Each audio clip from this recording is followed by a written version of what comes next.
I want to talk now about operation and the kind of machine. So you went in there, you really did start from scratch. What do you do with regards to kind of team and kind of building out the operation? Yeah, so the podcast machine was different. And so I think I'm like, I don't even think I'm going to go into detail of that, but it was like working with a producer that could like help shoot it because I wasn't always there. But then as we went into the more mature team, it was someone has to be shooting the content, couldn't be me all the time. And then that footage would be, and usually we had a plan going in. So I wouldn't like just have a videographer show up. Like there was sort of like a brief of like what we're going to capture based on the things we just talked about. Like, hey, noticing like this question or these topics do well. Content gets captured, gets sent back, whether it was me or sort of a creative strategist for like pulling out clips. And then I was still using Asana, which was like, I took it from Team Gary. There's a lot of like good platforms, Notion, Trello, but I enjoyed that platform. And then we'd build out tasks, but we just call them tickets. And it would be title of the clip, the asset, the timestamp, notes of like the edit, and then it's getting sent to the editor, and then there's different rounds of like it's for review. Now it's getting sent back for its like edits, and so that's like the sort of like creative machine. Like at the final point, it gets sent to Mike because I still want him to like write copy for it. We could have used ChatGPT, but I saw that he's a writer. Like he's written songs for like Justin Bieber and Maroon 5. I was like this, and he was writing a book at the time, and so I was like, I'm like I have a feeling he's going to write some thoughtful stuff, and he did. And so a lot of times, as the head of content for him, I had to be like, oh wow, this just the copy for this video that we made is its own standalone piece. And so I started building out. Then at that point, I built out its own ticket, and so that copy would become a tweet. That tweet might become a carousel. That carousel might become its own video because it might be like a little bit different than what we captured it in the original video. So yeah, that made things like get recycled and and like kind of like Mike wasn't always available, so it was like how do we get a volume of content if we only have so much time with him? So that's a little bit into the content machine. There's a lot more I can go into, but I think that's like a little glimpse of like from idea to getting it posted and then like the sort of like recycling of content. For sure. And what does the team look like that you built? Yeah. At first it was me with I'm like head of content, overarching strategy and finding these people and like making sure I'm like working with the EA. I'm like, when's Mike available? When are we gonna shoot? Oh, he's got this hike coming up. So I'm finding like, we had like our go-to videographer, but then I'd have to find like a specialized videographer that can like go hike for 50 miles over the course of 2 days in the Grand Canyon. So I'm on the phone with all these like jacked videographers. And I'm like, I'm like, I'm like asking them, I'm like, how fit are you? Like weird things. I'm like, can you prove to me that like you're really strong? Because like they're not sightseeing, like they're gonna go at like an Olympic pace. And so, so me, videographers, I had two core editors, one writer who was helping with the email marketing. Later on, I brought on another outside agency that was helping with the paid media, and then um, we had a graphic designer that helped. There was two of them. One was more like an artist that was like for like album covers and like amazing shots, like if we had like a song coming out. And then another one was more like creative stuff, thumbnails, stuff like that. So that was like the core team, and then there might have been some other people I tapped into, but those were the core people. Okay. And in terms of the kind of day-to-day execution, would you ever script content, or is it kind of, idea, go? Mike was really good off the cuff, but he still did like a point, like something to read and then just jump off of it. And so yeah, I created a lot of video briefs and with the hook, with the sort of like structure, and like I'd write it as if I was him, but I knew he would like just use it as like a base level. So I didn't ever have to like script it to a T. It was just like this is roughly what you should say in the beginning. This is what the body's about. Ends it like this. But I would say like more than half the content was more conversational, which I think is actually like a lot better for people. Um, in a world where like, you know, my buddy Caleb, and I've learned a lot from like how the Hormozis and how their team created their content. There should be structure to how you approach like those talking head videos, recording like different hooks and like really having a plan of attack for like how the video unfolds. But not everyone's like Alex or Layla, and so it can be challenging to like take that script and be interesting. And so conversational content's actually like I've found a lot more strategic and it's a lot easier. And I think I can go into that a little bit more strategy if you wanted to. Yes, please do. So my initial question on that was going to be, how do people, or how would you advise people to go about finding the type or format of content that best suits them? Yeah, I would. Yeah, so you're talking about the actual topic. Not necessarily topic. It could be, what you said there about, maybe some people are more suited to conversational content. Mm. Yeah, my biggest tip for anyone that's whether they're just starting out making content or they're just trying to like elevate what they're doing already would be to maybe step back and not do the direct to camera stuff and find a more conversational angle because it can come off a little like forced if you're not natural at speaking to the camera. And so yeah, there's like kind of like two tips, like just thinking about how we did it with Mike. Was one was getting in a good state. So a lot of times we would shoot content during his workout or after his workout or during a walk. And so like that just puts you in like a better mental state. If you're just coming off a meeting, like Gary Vee is a good example of like someone who can like just come out of a bad meeting and then have an amazing rant. But not a lot of people like are going to be good. And so I would say like step one, get in a good state. And I would highly advise doing the content maybe after a workout, during a workout, and then position yourself to do more conversational content. And what I mean that by that, it could be like many different things. It could be your videographer talking to you. And so if you have an idea, just make it more of a conversation where your videographer behind the camera is like, hey, like, you know, they ask you a question and then you speak back to them. And then the other side of that would be how do you position yourself to like talk with other people in the content? So similar to like a podcast, but it doesn't have to be. So it's like, some of the greatest content I made with Mike was after VCon, his fans kind of like swarmed him a little bit, and then he like spent the time to like speak with them, and that content was like really thoughtful and really good. And so yeah, I can unpack it a little bit more, but I think that's kind of like the high level. I know I like that. I want to talk now about kind of topic planning as well.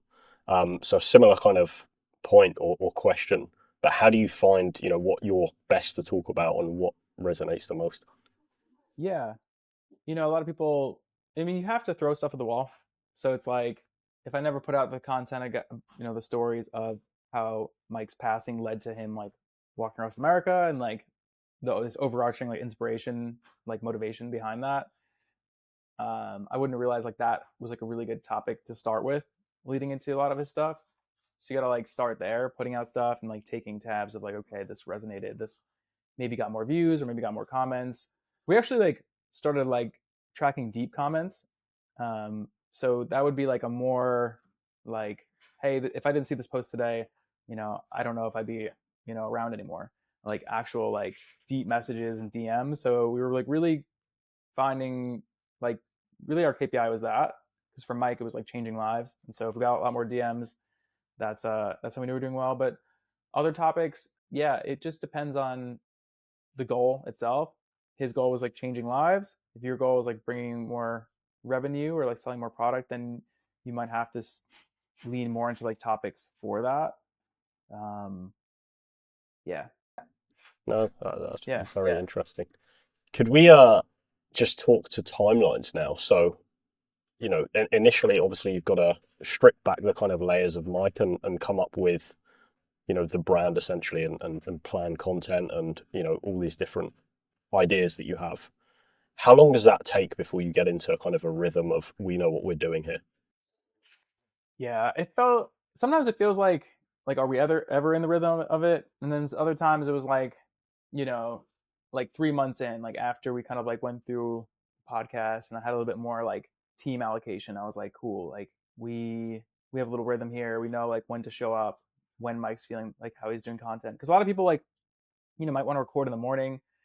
Mike was when sundown hit, like he was going to sleep, like he didn't want any like lights on cameras. So he's a very like specialized person in that sense. So yeah, the systems and like that, it probably took us around like 6 months to like feel like Okay. super solid in that sense. Okay. And then just from your perspective, what was harder, defining, sorry, the initial kind of brand mission or building that kind of back end machine that you talked about earlier? Yeah, it was both. the mission for like when I walked in, Mike was very clear on it. It was like, hey, I went through like this dark period. I've learned a lot of these tools through walking across America, Everest, going to Tony Robbins events. He's like, I really want to like create a world like that. So that was easier because I knew like that's like cool. This is the world. And so then the back end stuff was really important too. A lot of times, like in the beginning, we were recording all this footage and then it's not going out. Like we're forgetting about it. Cause same thing, even in Gary's world, you know, when I came in, there was a backlog of footage where it was like 30 days. Same thing with Mike. It was like, oh no, like we recorded this meeting with him and this up and coming artist. And then like it wasn't coming out, or even the hike he did in the Grand Canyon. So that, if you're asking which one's more important, probably that is the operations of like actually planning it out and doing it. And so, yeah, and that's what I've been like helping a lot of people out now is like talking. Like I've been talking with a lot of like potential clients who have like a videographer or like a small team, and they're like have a content flow, but like they don't like have it organized and they don't like know how to like push things forward and like yeah, it just feels like they're just doing the same thing over again. Okay. I want to talk now on, about what you're doing with Still Jason. What was the thought process behind, going out on your own after all this time of, building other people's brands? Yeah. Why do you want to do your own thing? Yeah, it's like, back to moving out to here in Europe, like my life's different now. If I was in New York, it might be I wouldn't have started this company. But since I'm out here, I have to scale a little bit more virtual. And so I knew jumping out of this chapter with Mike, I was like, and I had just traveled a lot, did like 5 months with him, and most of my networks in the US. So I was like, if I go into working for the next personal brand, I'm gonna have to continue traveling a lot. I'm putting all my eggs in one basket. And so yeah, I didn't want to do that this time around. I'd rather really go hard with like 4 core clients, and that might be creative work, that might be just strategy. And I knew I could scale something much bigger for myself, and I'm finally at the point where like I know how to do that. Like if I left Gary and didn't do the Mike chapter and just started this like Steel Jason brand consultancy and creative shop, I wouldn't know how to run it properly, and I wouldn't have the right advice because I would have just came out of a team that was like, it's a well-oiled 30-person machine. Where the one with Mike, I had to like go through so many kinks, so many learnings, a lot of failures too, just like, and so yeah, that's why I did it. Just at the point in my life where I know I can reach a lot more people and like impact like through not working through one singular brand. Okay, interesting. And you Yeah. mentioned there the name again that you've mentioned before on this podcast is Still Jason. Can you just talk to how you ended up with that moniker? Yeah, I originally was gonna call the company after my dog. I didn't really have a good name for it, and and then I was on a walk, and then I was like, all right, I'm gonna use this video where Gary like is steals me because it's like really like the pivotal moment in my career. I'm like, that'd be a good hook for the announcement video. And I was just like thinking about it, and he's like, I'm gonna steal Jason, and then I was like, went on Google, it was available as a domain, and I was like, yeah, that makes so much more sense. I'm like, it's very actionable. It is the thing that I want people to do. I want people to see me as this creative partner, like strategic partner, and so I want them to, like Gary did, steal me. And so that's why I leaned heavily into it, and that's what I'm building now. Okay.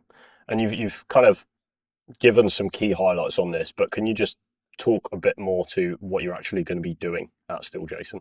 Yeah, so I'm offering 2 core things right now. One is private brand strategy consulting, and then the other side is creative direction. And so I have a client already. He's in the business space, CEO that's like done very well in his professional career. Brought like an app from like 3 to 80 million, and he's done some content in the past, and he's like friends with all like that Alex's and Gary's, but yeah, he doesn't know how to like build or I think want to use his time building a team, and so he's hiring me to figure that out. So he has a videographer, and I'm coming in as his like strategy partner, and I'm trying to figure out, is his videographer the right person? Can we find you a creative lead? And then building up a lot of the things I did for Mike, but catering it to his needs. Mike wanted like his own team that he could like really like hang and manage, whereas he wants to be a little bit more hands off. So it's customizing that, and so that's a lot of the strategy stuff. It's like really like formulating teams or mentoring teams. Like some of them already have like a core team and they just need to like level up.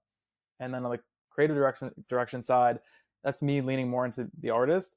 And so I'm having a lot of conversations with, like I just talked to this marketing agency out in the UK that works with artists, and so they need a creative out in it, the Netherlands that can shoot with artists. I talked with Gary's brother-in-law. He wants to start doing more short films and stuff. He's a director, so I'm like, all right, cool. That might be an outlet. So the creative direction's more me staying true to like who I am, that kid that like picked up a GoPro 10 years ago and wants to continue pushing that as far as I can. And then the brand strategy is mostly what I'm doing because it's like really what I spent like learning alongside of that the whole way. For sure. Can I just clarify that? So obviously Yeah. the kind of operational side, the machine, that makes complete sense. You kind of advise and help build that out. On the strategy side, is that kind of, I'm the client, I've got some ideas. Jason, can you kind of give me your thoughts and input, or are you kind of, boots on the ground filming? It's more me delivering the strategy.